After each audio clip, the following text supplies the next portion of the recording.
الله الرحمن الرحيم الحمد لله رب العالمين والصلاة والسلام على سيد المرسلين وعلى آله وصحبه أجمعين رضي الله عنكم.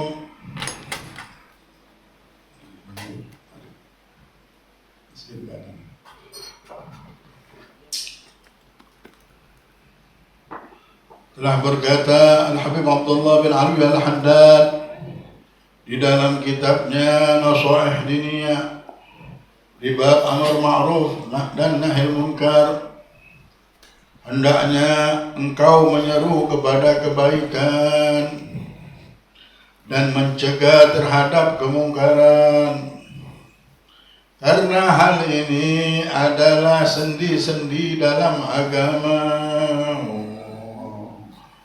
Jadi memang kita dianjurkan benar di Islam ini, tidak boleh diam kita. Ini sendi agama kita. Gimana kalau tidak ada persendian ini, tidak bisa bergerak tangan kita. Nah, sendi agama ini adalah amar ma'ruf nahi munkar. Apa itu? Mengajak orang untuk berbuat baik dan menjauhi apa yang dilarang oleh Allah Subhanahu. Harus kita bisa mengajak orang sekarang. Khususnya di rumah kita, di keluarga kita, kita ajak semuanya. Jangan bosan-bosan. Jangan bosan-bosan terus kita ajak. Nanti akan ada perubahan yang sangat dahsyat. Berkah dari amar ma'ruf. Kenapa Rasulullah nyuruh kita ajak orang jalan yang baik? Nyuruh kita melarang yang tidak baik. Karena ada buahnya ini. Kebahagiaan dunia dan akhirat akan menunggu kita kalau sudah kita punya amalan ini. Ini amalan. Jangan kita sangka sholat aja amalan ibadah ini amalan besar pahalanya. Kita dengarkan apa kisahnya. Ini sendi agama kata Allah. Oleh karena itulah Allah Subhanahu wa ta'ala menurunkan kitab-kitab dan mengutus para nabi serta rasul.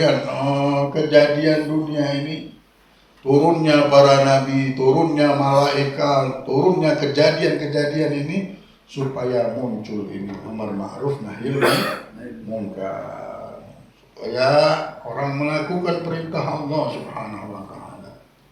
Dan hal ini juga telah menjadi kewajiban berdasarkan ijtima' umat Islam. Hukumnya wajib ternyata, bukan sunnah ini. Jadi orang yang tidak senang dengan amar ma'ruf nahi munkar sudah meninggalkan kewajibannya, ya Allah. Dan didukung oleh nasihat Al-Quran, nas-nas Al-Quran dan sunnah yang memerintahkan hal ini serta mengancam apabila ditinggalkan. Lihat apa yang Allah katakan. Dalam hal ini Allah SWT berfirman, "Wal takum minkum ummatun yad'una ilal khair wa ya'muruna bil ma'ruf wa yanhauna 'anil munkar wa ulaika humul muflihun." Dan hendaklah ada di antara kalian segolongan umat yang menyeru kepada kebajikan, menyuruh kepada yang ma'ruf dan mencegah yang mungkar. Mereka lah orang-orang yang beruntung. Siapa yang bisa mengajak orang ke jalan yang baik, melarang orang untuk berbuat tidak baik? Bukan artinya orang ini marah-marah. Kalau sudah bisa marah namanya amar ma'ruf nahi munkar. Nah, amar ma'ruf nahi munkar bukan marah. Ngajak orang ke jalan baik, memerintah ke orang. Khususnya sama keluarganya, ayo kita dekat sama Allah, ayo kita sholat, ayo kita sabar, ayo kita dekat, pegang apa yang diwasiatkan oleh Nabi Muhammad. Ngajak orang, ada yang baik-baik diajak. Senang ngajak orang, kalau sudah ada yang baik mulai pakai handphone dia. Daripada ulun ada kerjaan, ini ada waktu kosong, coba saya telepon teman-teman, WA kan ini ada majelis, atau kirim pamflet, buat pamflet. Kalau mana pamfletnya ini majelis misalnya, Ada orang susah, ayo kita patungan nolong si fulan. Misalnya, sianah bubuhannya ini tidak ada ini. Oh ada yang begini, ada yang sakit, ayo kita tidak ada kalau kosong kita buat datangin teman kita orang majelis ini ada yang sakit misalnya. Nah kegiatan-kegiatan yang sifatnya baik, sholat, hadir majelis, kita ngajak atau nasihat-nasihat kita sebarkan di status kita. Sekarang ini paling enak itu tadi, tidak perlu kita keluar rumah, kita sudah bisa berhubungan sama orang, bisa ngasih tahu orang, bisa amar ma'ruf, nahi munkar. Ini perintah Allah, Allah bilang jadilah engkau orang itu. Ternyata jadi. Orang yang bisa ngajak orang ke jalan yang baik ini untungnya besar benar. Sampai-sampai Rasulullah SAW pernah ngomong sama Mu'ad waktu didakwah, mau disuruh dakwah ke Yaman. Ya Mu'ad, iya dia ke rajulun wahid. Kau bisa memberikan petunjuk pada orang yang tersesat, orang yang tidak tahu, satu orang aja. Itu lebih baik daripada engkau mempunyai satu lembah onta. Satu Citra Giri ini lembah bukan? Tidak sampai satu lembah. Satu lembah apa besar? Berapa ribu onta? Satu onta harganya 50 juta. Nah hitung aja nah. Kalau satu lembah itu dipenuhi onta kira-kira berapa juta duitnya? Berapa triliun? Nah atau lagi ribuan triliun. Lebih baik kata Rasulullah. Kau punya onta, bagaimana kita kalau punya onta sebanyak itu? Oh bisa jalan begini. Satu lembah kita punya onta. Kaya benar orang ini. Nah orang yang bisa ngajak orang ke jalan yang baik, kita duduk di majelis. Dunia ini sebentar, bukan tempat tinggal kita. Kita bangun rumah, sekarang bangun istana di majelis ta'lim. Kita mengajak keluarga kita semuanya bisa mendapatkan syafaat Nabi Muhammad insyaallah. Berkat kita hadir majelis ini, insyaallah bapak ibu kita pun yang sudah meninggal dunia menikmati apa yang kita lakukan setiap pagi ini. Setiap pagi kita jenangkan insyaallah. Amin ya Allah. Amin ya Allah. Amin ya Allah. Kami tidak bisa menyenangkan orang tua kami mungkin di zaman hidupnya ya Rabb. Inilah yang bisa kami persembahkan ya Allah. Jadikan niat-niat kami ya Allah yang kami niatkan di majlis ini. Tidaklah kami melangkah ke tempat ini, kami sudah menanamkan niat sampai kami meninggal dunia. Untuk Engkau ampunkan dosa orang tua kami dengan hadirnya kami di majlis. Untuk Engkau berikan mereka surgamu ya Allah. Engkau berikan istana yang megah, kedudukan yang tinggi di sisimu ya Allah. Ya Arhamar Rahimin. Dan Engkau bahagiakan keluarga kami yang hidup di dunia ini dengan berkat syafaat Nabi Muhammad, warisan Nabi Muhammad, ilmunya Nabi Muhammad, dan segala yang datang dari Nabi Muhammad. Untuk menyelamatkan umat ini, akhirnya kami selamat dengan itu ya Allah ya Arhamar Rahimin. Nah hadirin, benar-benar kita ini mendapatkan sesuatu yang sangat tidak sia-sia. Bisa berduduk, diizinkan sama Allah. Ini harta karunia abadi, tidak ada apa-apanya kata Rasulullah bilang. Begitu juga Rasulullah ngomong sama Sayyidina Ali, punya satu lembah. Satu lembah pun tak ada apa-apanya dengan kau bisa ngajak orang ke jalan yang baik. Mari kita ajak. Kesian orang, ada yang stres, ada yang bingung siapa yang mau nolong dia hidup. Mengharapkan, kadang-kadang orang tua sendiri diharapkannya, tidak tahunya dia kecewa. Padahal diuji hidup. Sengaja nanti kita mengharap si fulan, diuji kita si fulan tadi. Kita mengharapkan si fulan, memang Allah tidak ingin kita berharap sama selain Allah. Tapi kalau sudah, jangan kita sakit hati. Memang itu rumusnya. Hidup tidak boleh berharap kecuali sama Allah. Kalau hati kita bergantung sama manusia, sama makhluk, pas meninggal, apa kisah? Jadi bergantunglah sama Allah terus. Kalau sudah hati kita sama Allah, nanti muncul paket-paket dari Allah.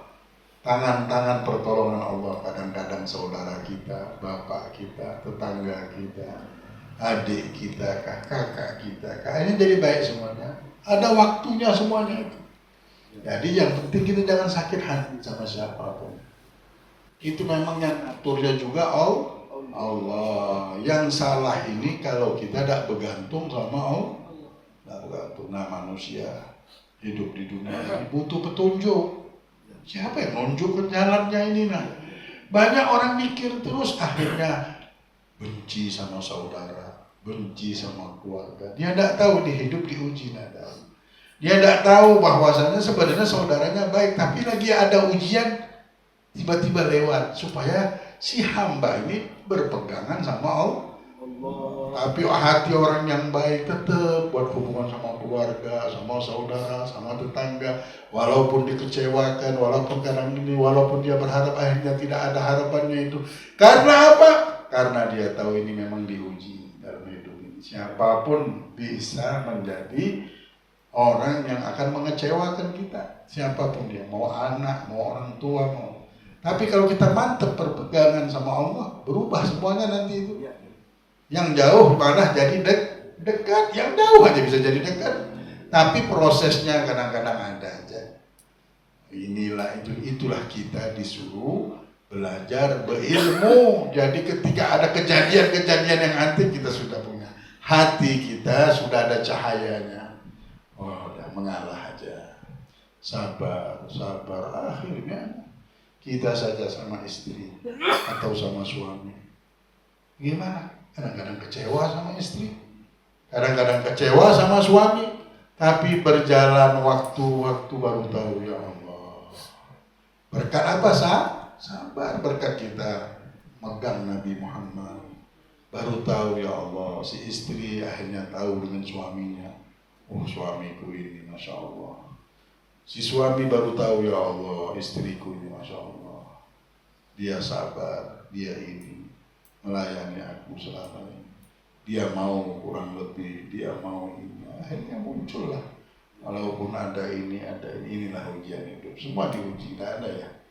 Setelah apa? Setelah menjalani. Itulah orang bilang kalau nikah, belum tahu. Setelah umur 40 tahun baru namanya cinta benar sama istri, cinta benar sama anak. Setelah dijalani. Kalau belum, masih inilah itu belum cinta.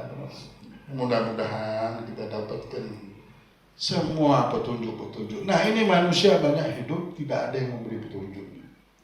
Nah, maka dari itu harus bergerak kita. Ya. Bukan niatnya untuk apa-apa, tidak ada. Bergerak. Kesian.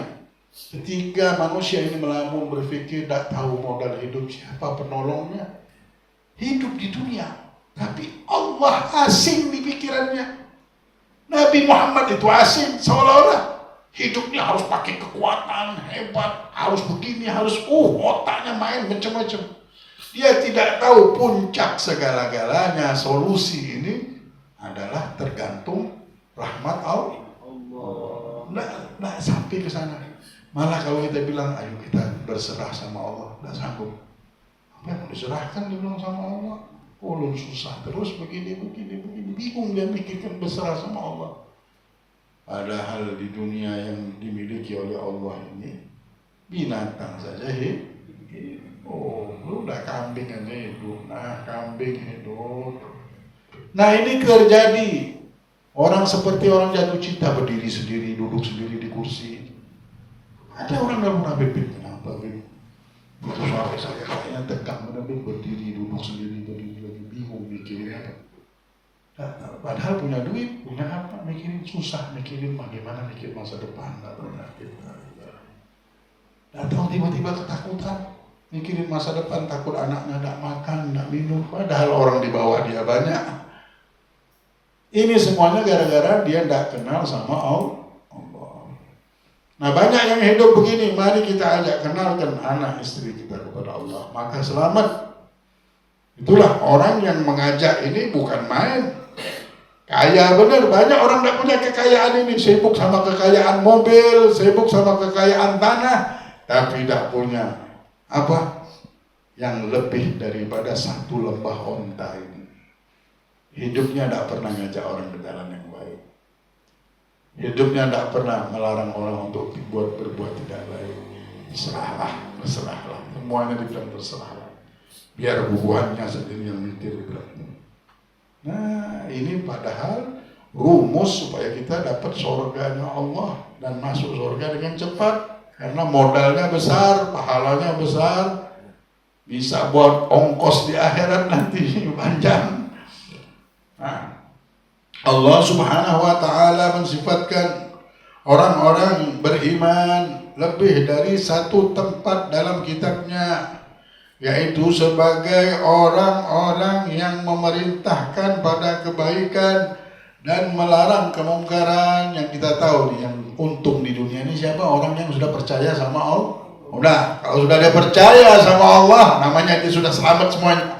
Percaya sama rezekinya, percaya sama ajalnya, percaya sama jodohnya, percaya sama jalan hidupnya. Tidak ada lagi ragu sudah. Apa kisah hidup? Ada Allah, langsung dia bilang. Apa kisah jodoh? Ada Allah. Apa kisah makan? Ada Allah, dia bilang. Bagaimana ini kita susah terus bingung ini? Ada Allah, sudah memang lagi jalannya hidup. Ada Allah, sudah ada terus. Inilah orang yang untung. Bahkan sampai surga pun mereka lah yang membawa keberuntungan ini. Allah siapkan a'datul ibadil mu'minin, kata Allah bilang. Aku sudah siapkan untuk hambaku yang beriman, yang sudah percaya ini tadi. Tapi yang tadi takut sama miskin, masih milih hidup. Ini hamba sudah beredaan sama Allah. Allah ngasih dia tidak punya rumah, bagaimana? Sudah, Allah sudah beredaan sama Allah ini. Karena yang diminta sama Allah ini apa? Beredaannya tadi. Ketika manusia hidup di dunia ini dengan ambisinya, maunya, harta, tahta ini, tidak bisa beredaan, sudah nyembah nafsu dia. Tapi hamba-hamba Allah yang menjalani hidup dengan apa yang Allah beri, itulah yang kujalani. Dari Allah, alhamdulillah pasti baik. Tahu dia sudah, kalau sudah Allah yang memberi ini, itu yang paling terbaik, itulah mustika kehidupan ini. Orang-orang yang seperti ini, yang sudah melihat hidup ini cuma tempat lewat sesaat, dan manusia hidup diuji dengan segala keadaan. Segala keadaan ini ujian. Dia jalani aja hidup ini sudah. Dia jalani saja. Tak mau dia dibisiki sama nafsu.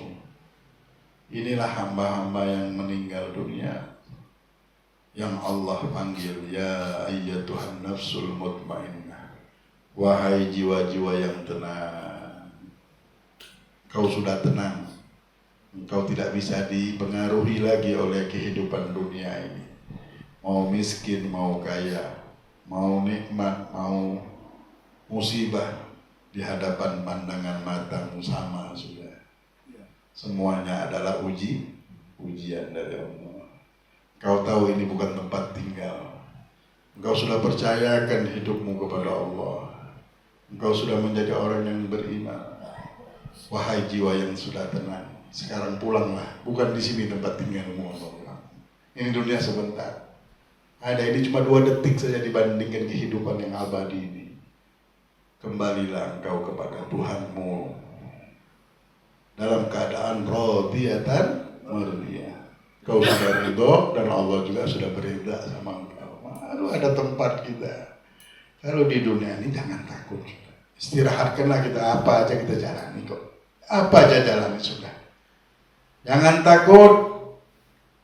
Wa may yu'min billah la khaufun alaih. Barang siapa yang sudah percaya sama Allah, tidak ada lagi rasa takut sudah. Bagaimana sudah ada Allah, sudah kita jalani. Dialah yang paling baik, dialah yang paling tahu yang terbaik apa. Jangan kita gengsi, bagaimana kata orang, bagaimana dilihat orang, bagaimana, ya Allah. Banyak orang tahan demi kata orang, dia bermaksiat sama Allah akhirnya. Demi supaya dipuji orang, diinikan orang, dia tahan membuka auratnya. Demi ini, demi itu, dia tahan menjual harga dirinya dan agamanya. Na'udzubillah, kita tidak usah ngikut yang begitu-gitu. Jalan hidup kita ini mulia benar, Langsung nyambungnya ke sisi Allah, surganya Allah. Mala ainun ra'at, tak pernah dilihat oleh manusia nikmat itu.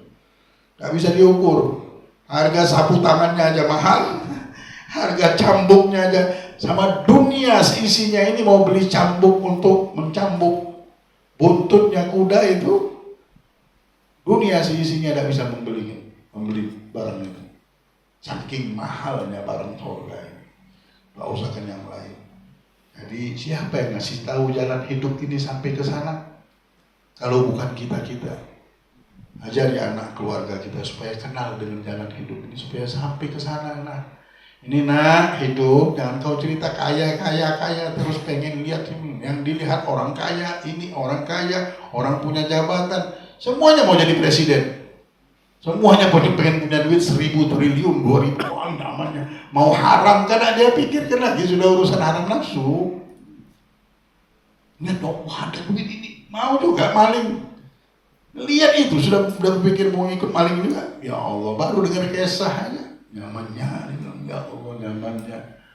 Bisa beli jam mahal, bisa beli baju mahal. Mau jadi apa punya jam mahal? Hanya orang punya jam mahal taruh di lemari aja. Orang lihat juga tidak ada yang tahu, besi aja barang, kena tipu sama besi. Ada yang dibeli-beli apa ini mahal-mahal, semua ada. Dunia ini apa? Mobil, rumah mahal ini mahal, ada, ini ketipu saja. Mau punya boleh, tapi jangan kena tipu, jangan jadi orang bodoh kita. Mau kaya boleh, tapi jangan bodoh. Mau punya jabatan boleh, tapi jangan bodoh. Sampai apa? Sampai makan kotoran kita. Barang yang haramnya kotor, menzolimi orang sampai jangan. Jadi bodoh kita namanya sudah. Nah, hadirin yang dimuliakan oleh Allah. Di sisa umur ini, marilah kita ngajak-ngajak orangnya. Karena orang yang beriman ini sifatnya mereka yang untung dari beruntung yang Allah kalau sifatkan yang punya surga orang beriman. Mereka waktu hidup di dunia ini ngajak orang ke jalan yang baik, amar ma'ruf nahi munkar. Jadi harus kita muncul ke ini. Mudah-mudahan dengan kita niat saja sudah terbuka pintu kebaikan. Banyak orang tertutup pintu rezekinya. Doanya lah Habib Ahmad bin Umar bin Said bilang, doaku mustajab gara-gara ada niat ini, dibilang. Ketika muncul niat ini, doaku langsung dibuka sama Allah. Diterima hajatnya. Karena sudah niat hidup apa? Mau ngajak orang ke jalan yang baik. Dan supaya mereka meninggalkan yang tidak baik. Niat itu aja loh, sekarang pasang niat. Datangnya kita juga begitu. Kita berbuat, mungkin ada yang tidak bisa nasihat dia dengan sedekahnya. Niat apa? Niat amar ma'ruf nahi munkar ini. Dengan sedekah ini mudah-mudahan inilah jadi muncul kebaikan ini. Nah, muncul dengan berkat majelis. Banyak orang yang tidak tahu jadi tahu jalan hidup. Kesian kalau meninggal dunia belum tahu. Banyak orang yang tidak tahu dengan ridho Allah aja tidak tahu. Dia dengar Allah, dia sholat tapi dia belum belajar. Ilmu belum masuk, jadi tidak tahu. Yang dia tahu cuma dari kecil diperas sama orang tuanya, diperas sama kehidupan ini untuk punya kerjaan, punya duit. Habis kawin punya anak, mati. Itu aja yang dipikirin. Seperti binatang kita hidup kalau begitu. Tidak tahu jalan ke surga. Agama ini dibuat jadi hoki-hokian aja. Mudah-mudahan kita hadir majelis, kita kaya. Nah, kita punya duit. Dia tidak tahu bahwa hadir ini lebih daripada duit. Orang bilang apa? Oh, ada mobil bagus. Kalau ada mobil bagus, kita selawati aja mobilnya. Tidak tahu bahwa kita jual mobil supaya dapat sholawat. Ini tidak sholawat yang dijual supaya dapat salah. Mau begitu pemahaman kita boleh, namanya kita memuliakan agama ini membawa rahmat. Tapi orang yang pintar benar, dia bisa memahami sesuatu lebih dalam lagi. Bahwa sesungguhnya kita hidup untuk Allah. Kita akan jual mobil kita demi dapatkan sholawat ini. Bi'ud dar washtaril azkar, dibilang. Ada kitab Imam Nawawi namanya Al-Azkar.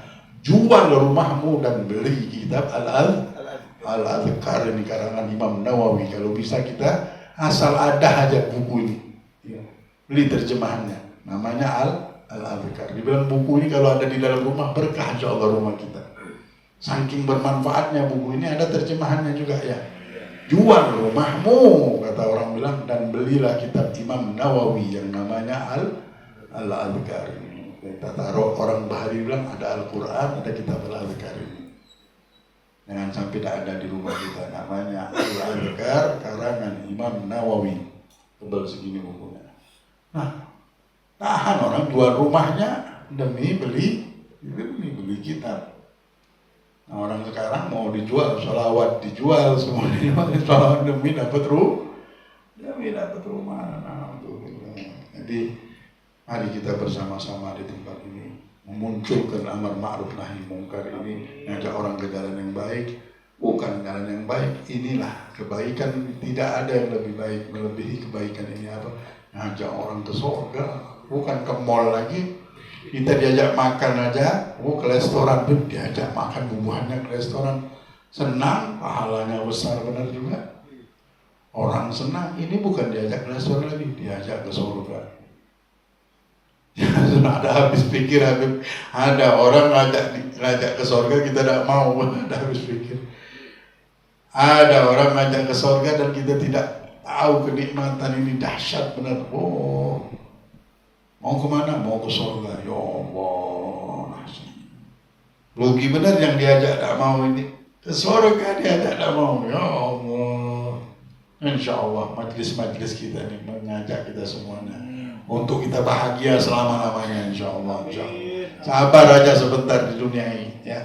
Di dunia kita diuji semuanya, yang punya anak diuji, yang punya toko diuji, tidak ada belum selesai masalah, muncul masalah baru. Tapi alhamdulillah, kalau ada iman, ada yakin, lewat aja, ngangkat derajat aja itu.